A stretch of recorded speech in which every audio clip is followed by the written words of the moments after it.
Hi, today I'm going to show you how to connect Bright Data to Base44. So first, get the Bright Data API credential. Sign up or log into brightdata.com, then click on account setting at the bottom left, then you will see the API key just right here. Simply click on the copy icon after API key and your API key will be copied. Now, open your Base44 project dashboard by clicking on apps and choosing project and choosing dashboard. Now, here you'll have to navigate to the integration or API setting. Then use Base44 HTTP request or custom API action block to set up API calls to Bright Data. Then enter Bright Data's API endpoint URL and include your API key in request headers for authentication.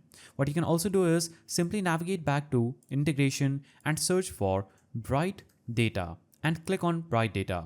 Here, you're going to click on use this integration, but this feature will be available only to builder tiers and above. So basically click on use this integration, then enter the Bright Data API endpoint URL and include your API key in the request headers for authentication. Then define the API parameters in Base44 to specify what data or proxy usage you need and map the API responses to your app's data model or workflow. Then run the sample API request within Base44 to ensure Bright Data connectivity and proper response handling. Once tested, deploy your app with Bright Data integration active to leverage data collection or web scraping as a part of your app workflow. If you found this guide helpful, please don't forget to give it a thumbs up and thanks for watching.